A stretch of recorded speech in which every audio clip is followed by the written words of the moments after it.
Hello বন্ধুরা, সবাইকে নমস্কার। আজকে আমি আরও একটি রেসিপি শেয়ার করতে চলে এসেছি।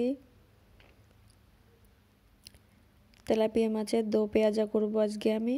তার জন্য আমি কয়েকটি ছোট ছোট তেলাপিয়া মাছ নিয়ে নিয়েছি। একটি ছুরি দিয়ে মাছের গা হালকা কেটে নেব।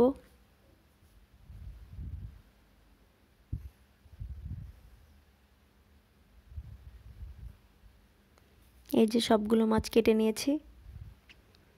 এবার মাছের ভিতর সামান্য লবণ দিয়ে দিয়েছি,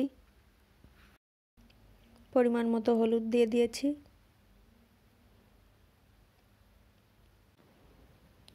সামান্য জিরে গুঁড়ো ও গরম মশলা গুঁড়ো দিয়ে দিয়েছি আমি। এবার ভালো করে এটা হাত দিয়ে মেখে নেব।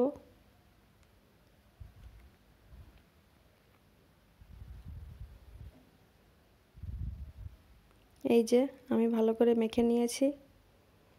মশলাটা ভালো করে না মাখলে মাছগুলো ভাজি করলে ভালো লাগবে না খেতে। তেলটা ভালো করে গরম করে এবার মাছগুলো দিয়ে দিয়েছি।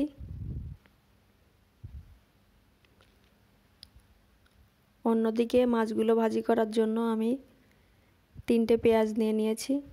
পেঁয়াজগুলো ভালো করে পরিষ্কার করে ছোট ছোট করে কেটে নিতে হবে।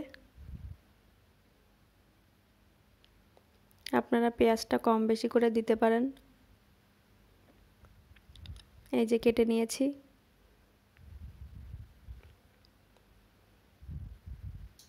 এবার 4-5টা কাঁচামরিচ নিয়ে নিয়েছি। যে যেমন ঝাল পছন্দ করবেন তেমন পরিমাণ দিলেই হবে। আমার ভিডিওটি যদি সবার ভালো লেগে থাকে তাহলে লাইক, কমেন্ট ও শেয়ার করবেন। আর যারা এখনও সাবস্ক্রাইব করেননি অবশ্যই তারা সাবস্ক্রাইব করবেন। এই যে পেঁয়াজ আর কাঁচা লঙ্কাগুলো কেটে নিয়েছি। এই যে মাছ ভাজি হয়ে গিয়েছে।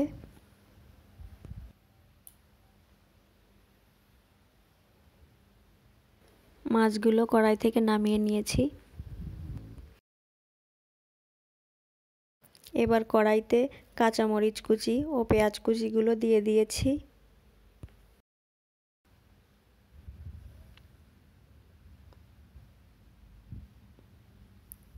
এর ভিতর সামান্য হলুদ দিয়ে দিয়েছি।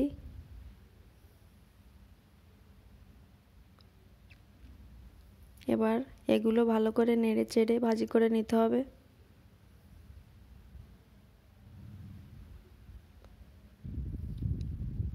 লবণ যেহেতু আগে দেওয়া ছিল তাই সামান্য একটু লবণ দিয়ে দিয়েছি।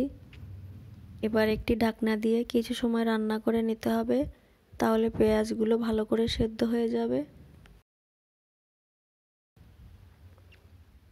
এই যে পেঁয়াজগুলো অনেকটাই সেদ্ধ হয়ে গিয়েছে। পেঁয়াজের কালারটাও অনেক চেঞ্জ হয়ে গিয়েছে।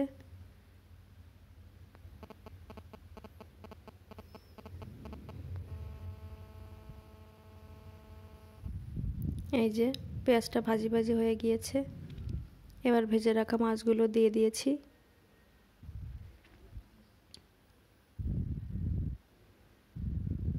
পেঁয়াজটা ভালো করে মাছের সঙ্গে মিশিয়ে নিতে হবে।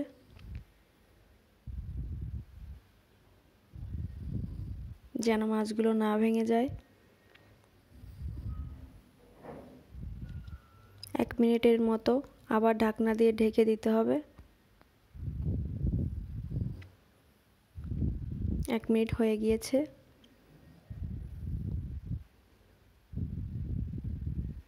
এই যে আমার রান্না হয়ে গিয়েছে।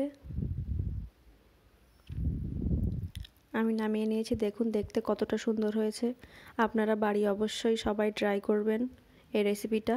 দেখতে ও খেতে দুটোই সুন্দর হয়েছে। ভিডিওটি দেখার জন্য সবাইকে অনেক অনেক ধন্যবাদ। সবাই সুস্থ থাকবেন, ভালো থাকবেন এই কামনাই করি।